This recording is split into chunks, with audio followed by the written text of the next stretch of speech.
Boa noite, galera. Tô aqui no carro esperando a próxima aula. Eu resolvi gravar um videozinho para vocês sobre um assunto bem delicado no meu ponto de vista, né? Tô passando um processo bem doloroso, né? Se eu posso assim dizer.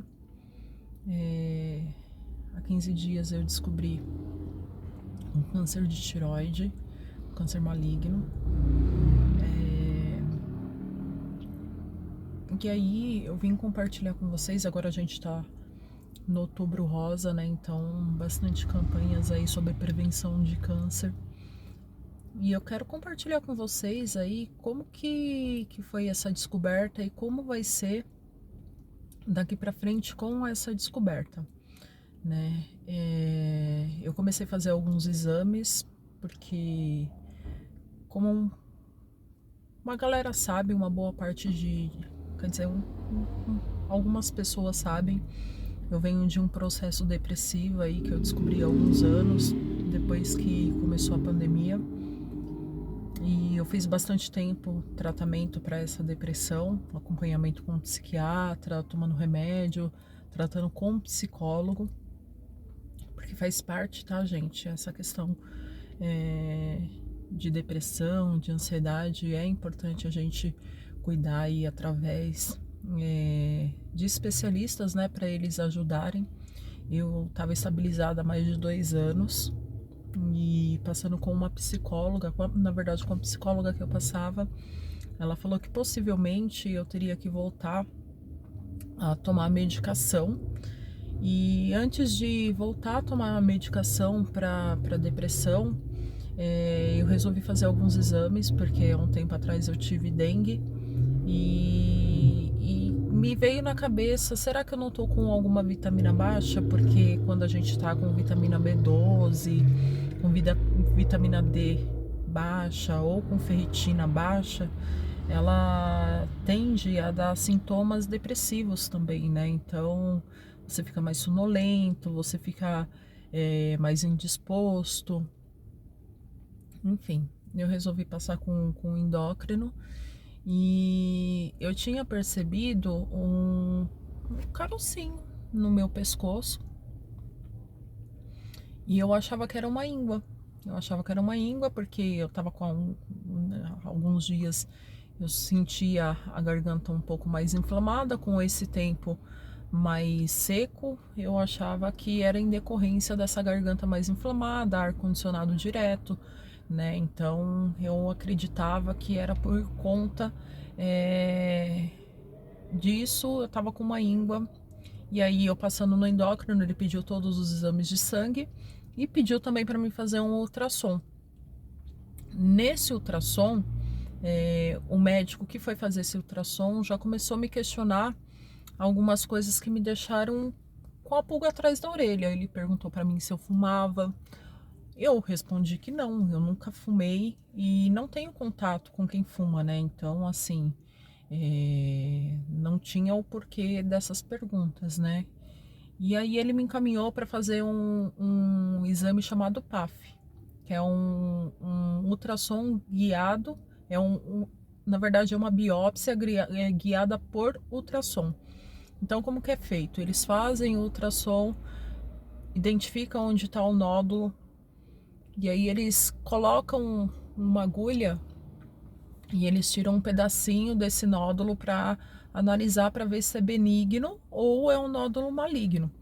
Então, eles furaram no meio do meu pescoço, aqui no centro, ficou até uma marquinha aqui, e furaram mais aqui do lado onde tá, na verdade, ainda o nódulo, né? Então, eles fizeram 2 furinhos, tiraram 6 amostras. Nessas amostras, constou que o meu câncer é maligno de grau 6. O que isso significa? Para o câncer de tireoide, são 6 estágios, né? Um estágio benigno, não identificado, aí tem um nódulo suspeito, indeterminado e tem o nódulo que é realmente o maligno, que foi o meu caso, né?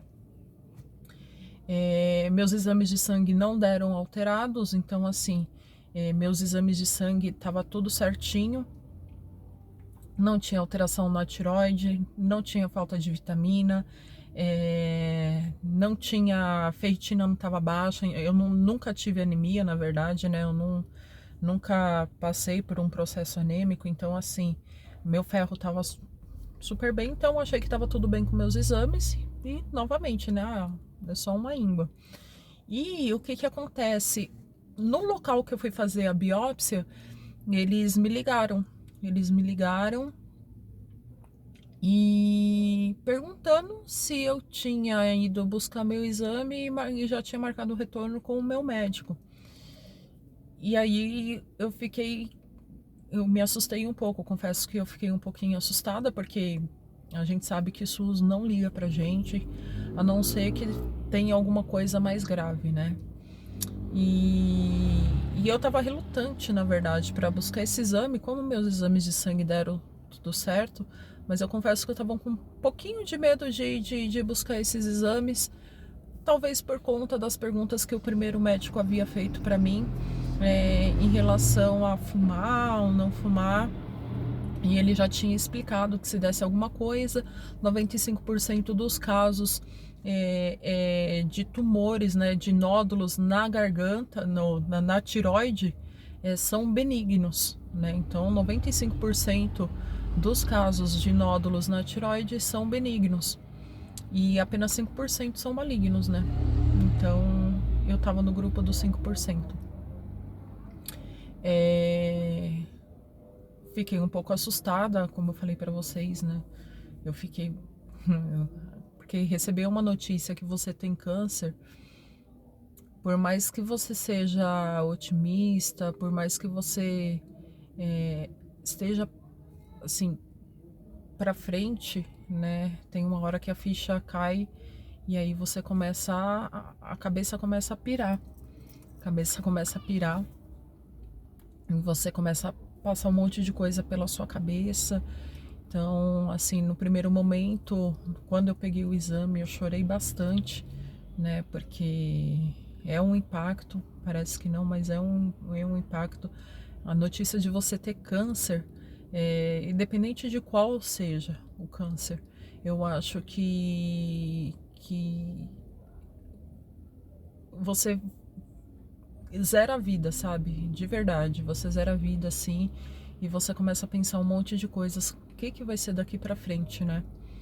E, assim, uma das coisas que além, claro, né, da família, tudo mais, mas a gente pensa como que vai ser agora em relação à família, em relação à preocupação dos outros com a gente, a preocupação de você ter que fazer uma quimioterapia. A gente sabe que quimioterapia deixa a gente bastante vulnerável.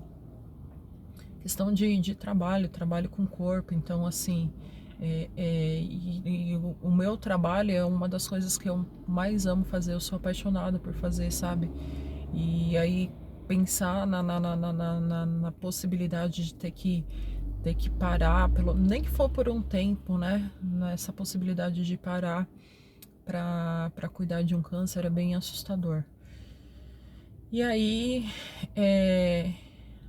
eu tô seguindo, assim, tô otimista, né? Tô fazendo tudo conforme estão me orientando. Me encaminharam para um hospital lá no Taboão da Serra, um lugar longe. Andei dando uma pesquisada sobre o hospital para ver se é um hospital legal para fazer esse acompanhamento. Vi algumas coisas positivas, algumas coisas negativas sobre esse hospital, mas ouvi falar muito bem do médico que me encaminharam, que é um cirurgião de cabeça e pescoço.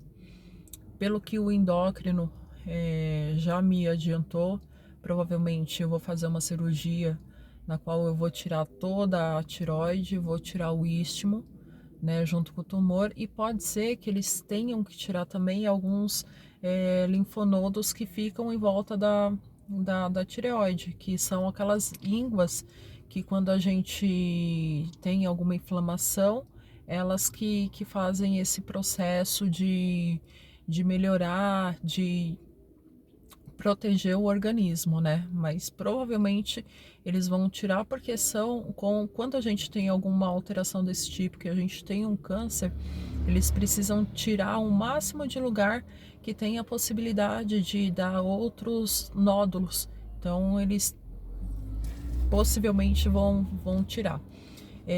Tô com a minha primeira consulta marcada com um cirurgião de cabeça e pescoço. Ele tem essa especialidade em oncologia, então eu fui encaminhada para um médico que trata o câncer maligno, né? De cabeça e pescoço. Ele faz essas cirurgias. Vou passar dia 11 de novembro com esse médico, e aí, quando eu passar, eu volto com que ele foi com que ele falou para mim, quais são as orientações, quais são os próximos passos. E aí eu vou contando aqui para vocês como que tá sendo esse processo. Gente, eu não tenho dor, o que eu sinto é um leve incômodo na garganta. Alguns dos sintomas do câncer de garganta, desculpa, do câncer de tireoide, é dor na garganta. Então, assim, durante um tempo, como eu falei para vocês, eu sinto um incômodo na garganta, né? Mas eu não imaginava que seria por conta de um nódulo na tireoide maligno. Então, eu sempre senti esse incômodo, e de um tempo para cá eu comecei a perceber que teve uma alteração, porque tenho a sensação que ele começou a crescer, né? De uns 3, 4 meses para cá, eu comecei a perceber que começou a crescer. Então isso começou a me incomodar um pouco na hora de dormir. Eu achava que estava tendo crise ansiosa na hora de dormir, porque dependendo do lado que eu durmo, por exemplo, se eu durmo do lado esquerdo, deito a cabeça no travesseiro do lado esquerdo, a sensação que eu tenho é que eu tô sufocando. Então, por vezes, eu acordava no meio da noite, achando que eu estava tendo uma crise de ansiedade, com falta de ar, palpitação e assim, mas eu acredito que seja porque estava pressionando a traqueia, né, enquanto dormia. E esse é alguns sintomas que eu sentia, mas eu vi que tem alguns outros sintomas. Por exemplo, rouquidão, além da dor na garganta, pode ocasionar falta de ar, dificuldade para engolir, né? Então, tem alguns sinais aí que a gente precisa ficar atento. Gente, se tem uma coisa que eu posso falar para vocês, como é Outubro Rosa, e a gente fala muito sobre câncer de mama pra gente se tocar, pra gente ver se não tem nenhum nódulo, o que eu tiro de lição disso é que não só na mama, mas assim,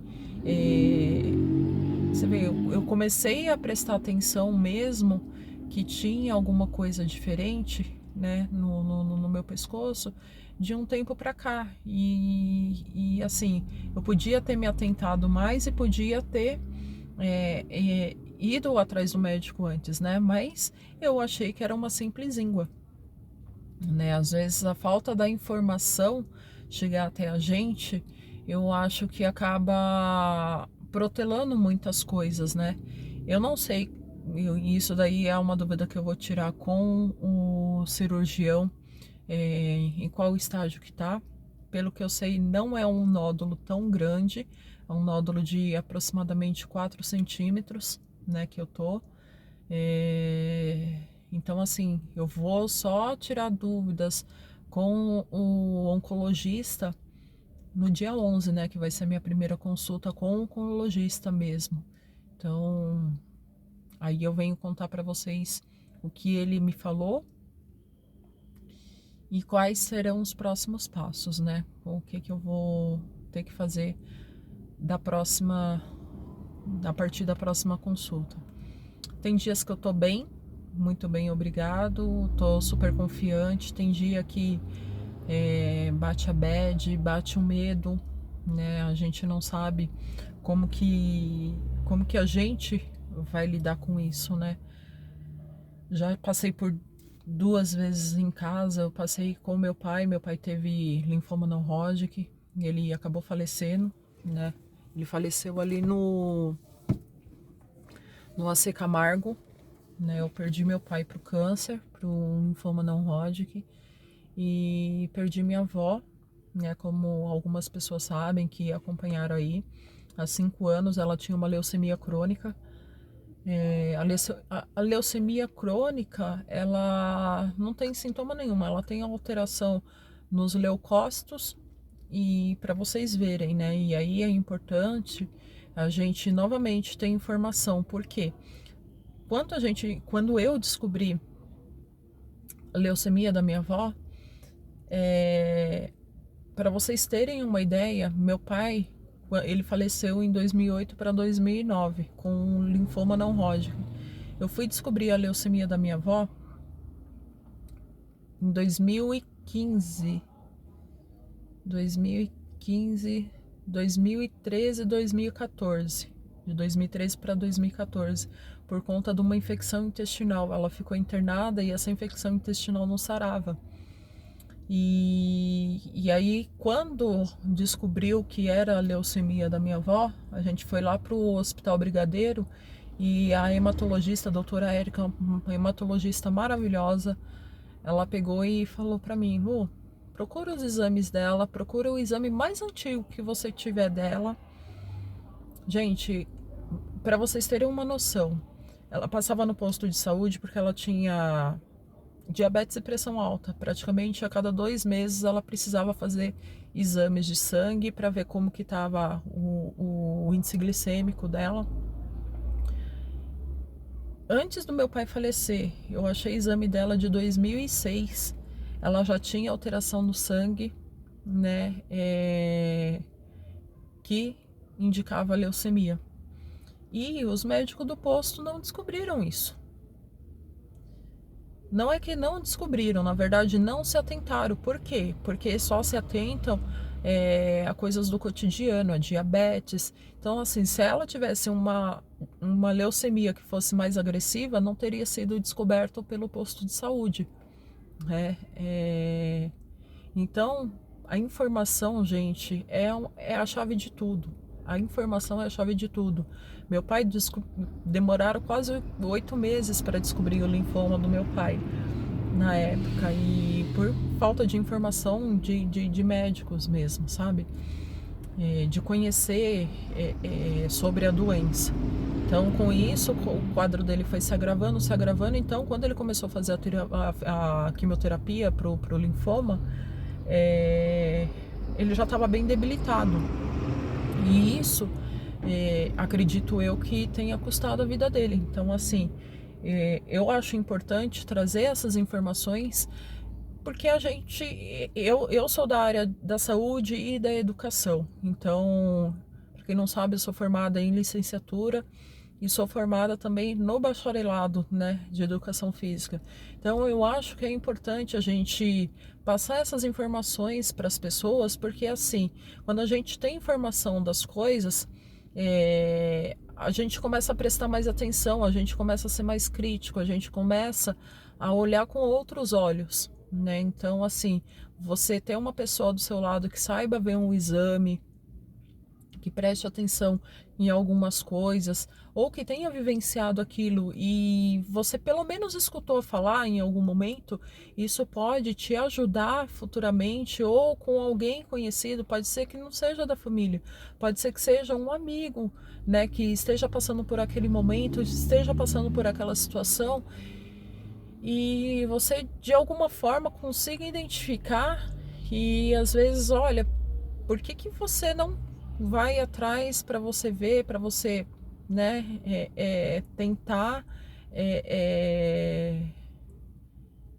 saber o que está acontecendo, né? Então, eu acho que informação nunca é demais. Eu acho que a gente pode, de repente, adiantar o lado das pessoas, através de informação. Então eu acho muito coerente, eu acho muito importante. Por isso que eu tô vindo vai falar isso para vocês.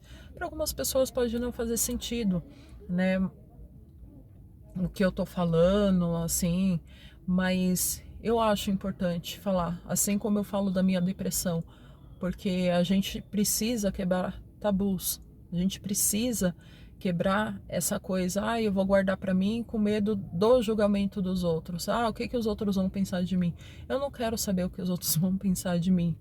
Porque tá expondo a vida, porque gente, se a gente não, a gente que é da educação, que a gente estudou para isso, para a gente trazer informação, para a gente trazer essas informações, essa questão de pensamento crítico, como eu vi na faculdade. Foram 5 anos estudando, gente, fora o pós, cursinhos que a gente vê. Se a gente não passar isso para frente, eu acho que a gente cai naquela crendice cada um que se vire. E eu acho que não é assim. Eu acho que a gente tem muito a aprender um com o outro, né? Eu acho que faz parte do ser humano. Eu aprendi durante toda a minha vida que a gente aprende com os outros e a gente ensina algumas coisas, né? Ninguém é dono da verdade, então eu acho importante a gente trocar essas informações, tá bom? Bom, galera, falei demais. Ficou um vídeo bem extenso. Vou colocar em partes aí para vocês. E eu vou falando com vocês no decorrer do tempo, no decorrer do meu tratamento. Tô lendo bastante a respeito, tô vendo como que é feito a cirurgia, quais são os prós, os contras, né? Tô com um pouquinho de medo de perder a voz. Professor, uso pra caramba a voz, né? Então, assim, é um medo que eu tô, mas porque a operação mexe bem próxima ali da laringe, então, assim, dos nervos que ficam próximos às cordas vocais.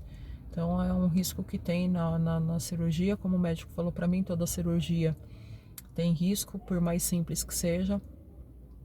Mas vamos ver o que vai dar. Tá bom, galera? Um beijo pra vocês.